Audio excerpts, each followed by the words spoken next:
اعوذ باللہ من الشیطان الرجیم بسم اللہ الرحمن الرحیم۔ درس قرآن کے حوالے سے مختصر گفتگو کا آج یہ تیسرا حلقہ ہے۔ کل الحمدللہ رب العالمین میں لفظ رب کے حوالے سے مختصر گفتگو ہوئی تھی اور اسی پر اختتام پذیر ہوئی تھی۔ اس ضمن میں حضور ریاض الملت نے ایک یہ نقطہ لکھا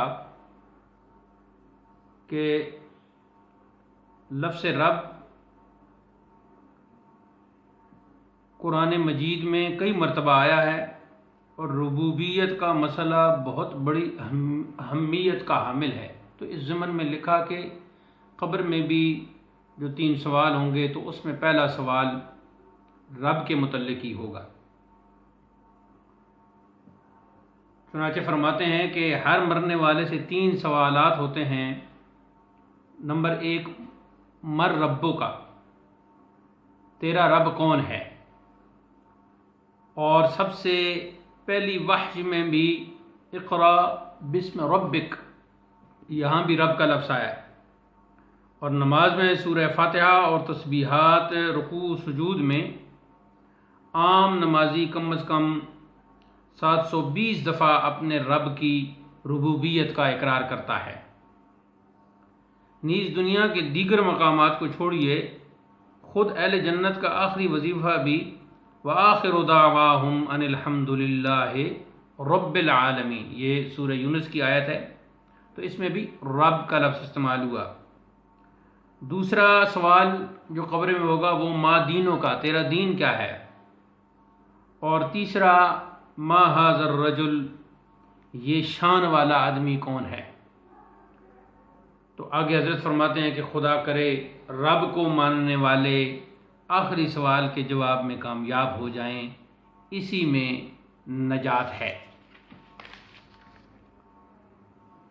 تو لفظ رب جیسا کہ پہلے ہم نے عرض کیا ہے کہ اس کے تمام معنی اللہ تعالیٰ پر ان کا اطلاق جو ہے وہ صادق ہے، اور مطلقاً کسی اور کو رب نہیں کہا جا سکتا۔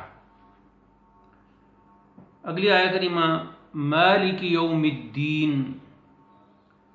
مالک ہے روز جزا کا۔ یوم الدین، یہاں دین کا رب یعنی روز جزا کا، یوم الدین کا مالک یعنی روز جزا کا مالک۔ اس میں پہلی بحث جو حضرت نے فرمائی وہ لفظ مالک پر ہے۔ فرماتے ہیں بعض قاریوں نے ملک یوم الدین اور باقی صاحب نے مالک یوم الدین پڑھا ہے۔ دونوں قراءتیں صحیح متواتر اور 7 قراءتوں سے ہیں۔ یہ ابن کثیر کے حوالے سے لکھا، ابن کثیر خود بھی قراء میں شامل ہیں۔ اب اس کی تائید جو ہے، مالک تو خود یہاں آ گیا اور دوسری جگہ بھی مالک آیا ہے اور ملک دوسری جگہ بھی آیا ہے، تو فرماتے ہیں قل اعوذ برب الناس ملک الناس، یہاں اس میں پہلی قراءت، اور قل اللہم مالک الملک، تو اس میں دوسری قراءت کی تائید ہے۔ ابن مردوے نے کئی سندوں سے اس جگہ بیان کیا ہے کہ حضور صلی اللہ علیہ وسلم مالکے پڑھتے تھے، یعنی ملک کی جگہ اس سورہ فاتحہ میں آپ صلی اللہ علیہ وسلم مالک یوم الدین پڑھتے تھے، تو پھر یہ قراءت زیادہ فصیح ہو گئی۔ مالک کا لفظ ملک سے ماخوذ ہے، تو آیت میں ملک کے ظہور تام کا بیان، اور یہ دلیل ہے کہ اللہ کے سوا کوئی عبادت کا مستحق نہیں۔ اس کی وجہ ہے کیونکہ سب اس کے مملوک ہیں، اس کی ملکیت میں ہیں، اور مملوک مستحق عبادت نہیں ہو سکتا۔ اسی سے معلوم ہوا کہ دنیا دارالعمل ہے، کیونکہ جب کہا کہ وہ روز جزا کا مالک ہے اور جزا عمل کی ہوتی ہے، تو اس سے معلوم ہوا کہ دنیا دارالعمل ہے اور اس کے لیے ایک آخر ہے، جہاں کے سلسلہ کو ازلی اور قدیم کہنا باطل ہے۔ اب کچھ لوگوں کا یہ جو نظریہ ہے کہ یہ جہان ازلی اور قدیم ہے تو یہ باطل ہے، کیونکہ اس نے آخر ایک دن ختم ہونا ہے، اختتام دنیا کے بعد ایک جزا کا دن ہے، اور اس سے تناسخ بھی باطل ہو گیا، یعنی عقیدہ تناسخ۔ یہ بات تفسیر خزائن العرفان کے حوالے سے بیان کی گئی۔ اب یہاں ایک اور سوال پیدا ہوتا ہے کہ جب فرمایا مالک یوم الدین، تو روز جزا کے ساتھ ملکیت کی جو اس کو کی تخصیص ہے یہ کیوں کر دی؟ کیوں آج کے دن کا بھی تو اللہ مالک ہے، دنیا کا بھی اللہ مالک ہے، ہر وقت کا مالک اللہ تعالیٰ ہے، تو پھر ملکیت کا یہاں یوم الدین کے ساتھ تخصیص کیوں فرمائی؟ تو یہاں لکھتے ہیں کہ قیامت کے دن کے ساتھ ملکیت کی تخصیص کی وجہ یہ ہے کہ اس دن تو کوئی ملکیت کا دعوے دار بھی نہ ہوگا، بلکہ مالک حقیقی کے اذن کے بغیر کوئی زبان تک نہ ہلا سکے گا۔ تو حضور نبی کریم صلی اللہ علیہ وسلم اس دن اپنے رب کریم کے حضور سر بسجود ہوں گے، تو پھر ارشاد ایزدی ہوگا، اے محمد مصطفیٰ اپنے سر کو اٹھائیے، جو مانگو گے ملے گا، جس کی شفاعت کرو گے قبول ہوگی۔ یہ حدیث صحیح بخاری کی ہے۔ ارشاد نبوی ہے کہ اس دن میں سب سے پہلا شفیع ہوں گا اور سب سے پہلے میری شفاعت قبول ہوگی۔ یہ حدیث کے الفاظ مشکات شریف میں ہیں۔ گویا مالک حقیقی اپنے لطف و کرم سے اپنے حبیب کریم کو قیامت کے دن بھی مقام محمود اور شفاعت عظمیٰ کا مالک بنا کر خصوصی انعامات سے نوازے گا۔ اب لفظ مالک قرآن مجید میں دیگر کن مقامات پر آیا ہے؟ تو فرماتے ہیں کہ یاد رہے لفظ مالک قرآن مجید میں صرف 3 مرتبہ آیا ہے۔ اول یہاں ادھر آیا ہے مالک یوم الدین، دوم سورہ آل عمران میں اللہم مالک الملک، اور تیسرا سورہ زخرف میں وَنَادَوْا يَا مَالِكُ۔ اب یہ جو فرمایا ایاک نعبد و ایاک نستعین، یعنی بندوں کو یہ فرمایا کہ جب تم یہ حمد کرو گے پہلے اللہ کی الحمدللہ رب العالمین کہو گے، پھر مزید اس کی ملکیت کا بیان کرو گے مالک یوم الدین، تو اس کے بعد تم نے کہنا ہے ایاک نعبد و ایاک نستعین، ہم صرف تیری ہی عبادت کرتے ہیں اور تجھ ہی سے مدد چاہتے ہیں۔ تو اس میں 2 چیزیں ہو گئی، ایک عبادت اور ایک استعانت، یعنی 2 یہاں مباحث ہیں۔ پہلا جو مبحث ہے وہ عبادت ہے اور دوسرا جو ہے وہ استعانت ہے۔ اب یہاں دیکھنا یہ ہوگا کہ عبادت کا کیا معنی ہے اور استعانت کا کیا معنی ہے۔ استعانت پر تو بہت تفصیلی بحث ہم انشاءاللہ کریں گے۔ عبادت کے حوالے سے حضرت لکھتے ہیں کہ عبادت لغت میں ذلت، پستی، اور شریعت میں محبت، خشوع، خضوع اور خوف کے مجموعے کا نام ہے۔ تو اس میں یہ مختصر اس تعریف میں بہت کچھ آ گیا، اس کی تفصیل میں اگر جایا جائے تو کئی دروس اس کے لیے، گفتگو کے کئی سلسلے اس کے لیے جو ہے وہ لازمی اور لابدی ہوں گے۔ تو شریعت میں یعنی لغت میں تو ذلت اور پستی یعنی اپنے آپ کو بہت ہی ذلیل سمجھنا، اپنے آپ کو پستی میں سمجھنا، نیچائی میں سمجھنا، اپنے آپ کو بہت ہی حقیر سمجھنا، یہ یعنی جو فہم ہے، یہ جو سمجھ ہے، یہ عبادت کہلاتی ہے۔ لیکن شریعت میں محبت، خشوع اور خضوع اور خوف، یعنی اللہ تعالیٰ کا خوف اور اللہ تعالیٰ کی محبت، اور پھر اس کی خشیت اور اس کے سامنے جھکنا اور عجز و انکسار کا اظہار کرنا، یہ ساری کیفیات موجود ہوں تو اس کیفیت کو کہا جاتا ہے عبادت۔ اب جو بھی اس کیفیت میں جو بھی عمل کیا جائے گا وہ عبادت کہلائے گا۔ آیت کے معنی کیا ہے کہ ہم تیرے سوا کسی کی عبادت نہیں کرتے، یعنی تیرے سوا کسی پر بھروسہ نہیں کرتے، اور محبت اور خوف بھی، یعنی دل میں محبت بھی اللہ تعالیٰ کی، خوف بھی اسی معبود حقیقی کا۔ اب گزشتہ آیات مقدسہ میں خطاب نہ تھا، وہ یعنی کہ خبریہ جملے تھے الحمدللہ رب العالمین مالک یوم الدین، لیکن یہاں خطاب اللہ تعالیٰ نے خود ہی طریقہ سکھایا، اور پھر اللہ تعالیٰ سے خطاب کیا جا رہا ہے کہ اے اللہ ایاک نعبد، ہم خاص تیری عبادت کرتے ہیں، و ایاک نستعین، اور خاص تجھ سے مدد چاہتے ہیں۔ تو اس خطاب میں کیا ہے کہ یہاں جو نہایت لطافت اور مناسبت رکھتا ہے یہ خطاب، جب بندے نے اپنے مولا کی حمد و ثنا کی تو اس کی برکت سے گویا قرب خداوندی میں مالک حقیقی کے حضور حاضری نصیب ہو گئی۔ تو اس کا مطلب یہ ہوا کہ جب بھی اللہ کی بارگاہ میں کوئی مناجات کرنی ہے، دعا مانگنی ہے، تو اس سے پہلے اس کی حمد ضروری ہے۔ یہ جو 2 آیتیں پہلی وہ حمد کی گویا یہ اسلوب بتا دیا گیا، تو ایک قسم کی حاضری نصیب ہوئی اس حمد سے، اور اللہ تعالیٰ کا قرب نصیب ہو گیا۔ ایک خاص حصار رحمت میں بندے نے اپنے آپ کو سمجھا، ایک خاص حصار قرب میں اپنے آپ کو سمجھا، تو پھر یوں عرض کی کہ ایاک نعبد و ایاک نستعین، کہ ہم صرف تیری ہی عبادت کرتے ہیں اور تجھ ہی سے مدد چاہتے ہیں۔ تو اس میں گویا کأنک تراہ کی کسی کیفیت میں مخاطب ہو کر اپنی مسکینی اور عاجزی کا اظہار کرنے لگا۔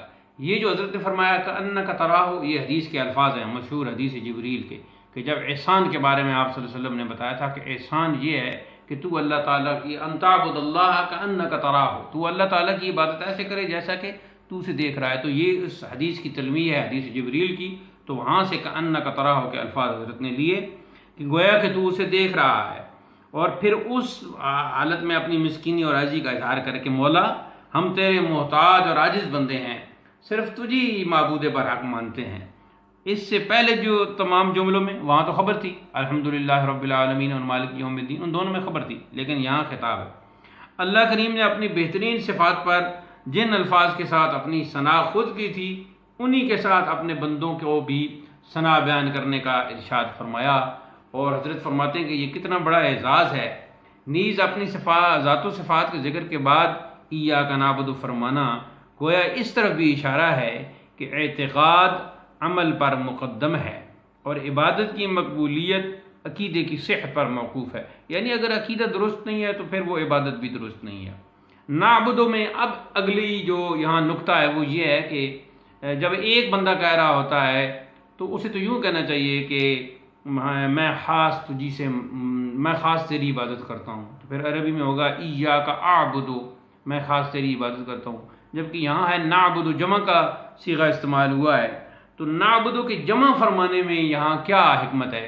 تو اس حوالے سے فرماتے ہیں کہ نعبدو کی جمع فرمانے سے، اور آگے نستعینو بھی جمع ہے، سے معلوم ہوا کہ نماز با جماعت پڑھنی چاہیے، کیونکہ جماعت میں جب مسلمان کھڑے ہوتے ہیں تو بہت سے کھڑے ہوتے ہیں، جمع ہوتے ہیں، اور ایک کے بعد جمع جو ہے وہ شروع ہو جاتی ہے، تو 2 ہوں تو پھر جمع کا اطلاق ہوگا، اور ایسے ہی 3، تو پھر یہ جو کہا جاتا ہے کہ 3 سے جمع کا اطلاق ہوتا ہے، تو یہ عربی گرامر کے ساتھ خاص ہے، کیونکہ وہاں 2 کے لیے الگ لفظ موجود ہے جسے مثنیٰ یا تثنیہ کہتے ہیں، تو جمع تو 2 سے ہی آغاز ہو جاتی ہے، لیکن چونکہ تثنیہ اور مثنیٰ 2 کے لیے ان کے پاس الگ صیغہ موجود ہے، تو اس لیے وہ پھر عربی گرامر میں کہتے ہیں کہ 3 سے جمع شروع ہوئی، جبکہ جمع کا لفظی معنی ہے ملانا، الضم ملانا، تو وہ پھر 2 سے جمع شروع ہو جاتی ہے۔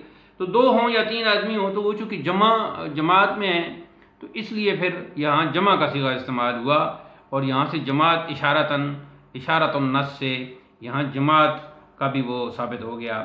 نیز عوام کی عبادتیں مقبولوں کی عبادتوں کے ساتھ درجہ مقبولیت پاتی ہیں۔ دوسری یہ ہے کہ انسان اگر اکیلی اپنی بات کرے کہ ایاک اعبدو، تو پھر اس میں یہ ہوگا کہ وہ صرف اپنی عبادت کا ذکر کرے گا، لیکن نعبدو میں دوسرے حضرات کی، دوسرے عبادت گزاروں کی عبادت کا ذکر ہوگا، تو ان میں وہ جتنے مقبول ہوں گے ان کی عبادت کے صدقے اس شخص کی عبادت بھی قبول ہو جائے گی۔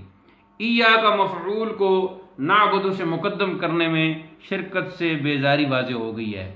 ہاں، اس میں اصل میں کہنا یہ چاہیے تھا عربی اسلوب کے مطابق نعبدو ایاک، عبادت کرتے ہیں ہم خاص تیری، ونستعین ایاک، اور ہم مانگتے ہیں خاص تجھی سے، لیکن یہاں ایاک نعبدو سے بھی ایاک پہلے ہے اور نستعین سے بھی ایاک پہلے ہے، تو یہ مفعول بنتا ہے عربی گرامر اور قواعد کے مطابق، ناو کے مطابق، علم ناو کے مطابق، تو اس کو مقدم کرنے میں شرکت سے بیزاری واضح ہو گئی ہے، یعنی معبود برحق صرف اللہ تعالیٰ ہے، تو اس لیے ایاک پہلے کہہ کر مفعول کو مقدم کر کے اس کے یعنی ہر قسم کے اس شک و شبہ سے یہ بات بالا ہو گئی کہ صرف اور صرف عبادت جو ہے، معبود برحق جو ہے وہ صرف اللہ تعالیٰ ہے، عبادت صرف اسی کی ہوگی۔ اب اگلا مبحث جو ہے وہ استعانت کا ہے، وَإِيَّاكَ نَسْتَعِينُ، اور تجھی سے ہم خاص تجھی سے مدد مانگتے ہیں، تو جیسا کہ میں نے پہلے عرض کیا کہ استعانت جو ہے یہ بہت تفصیلی مبحث ہوگا، اور اس پر پھر اعلیٰ حضرت اس آیت کی تفسیر میں یعنی یہ جو حصہ ہے وَإِيَّاكَ نَسْتَعِينُ، صرف اس ایک حصہ کی تفسیر میں اعلیٰ حضرت امام احمد رضا خان قادری بریلوی قدس سرہ نے پوری ایک کتاب لکھی ہے، پورا ایک رسالہ ارقام فرمایا۔ ہم اس کے کچھ مباحث بھی انشاءاللہ اگلی گفتگو میں بیان کریں گے، اور اگر وقت نہ ملا تو پھر ہم رمضان کریم کے بعد انشاءاللہ اس موضوع پر گفتگو کریں گے، جس کی انشاءاللہ ویڈیو بھی بنے گی اور ریکارڈ ہوگی۔ تو اس میں استعانت کا معنی ہے کسی سے مدد مانگنا۔ تو تعلیم الہی کے تحت ہر بندہ رات دن میں بار بار جو عرض کرتا ہے کہ ہم صرف تجھی سے، یا اللہ ہم صرف تجھی سے مدد مانگتے ہیں، تو اس کا مطلب یہ ہے کہ حقیقی مددگار صرف اور صرف اللہ تعالیٰ ہے۔ تو آج کی یہ گفتگو یہیں اختتام پذیر ہوتی ہے۔ انشاءاللہ اگلی جو ہمارا حلقہ ہوگا اس میں ہم یہاں سے وَإِيَّاكَ نَسْتَعِينُ میں جو استعانت کا مبحث ہے، استعانت کا جو مضمون ہے، اس پر تفصیلی گفتگو کریں گے۔ اللہ تعالی ہمیں قرآن پاک پڑھنے، سمجھنے اور عمل پیرا ہونے کی توفیق عطا فرمائے۔ وآخر دعوانا ان الحمد للہ رب العالمین۔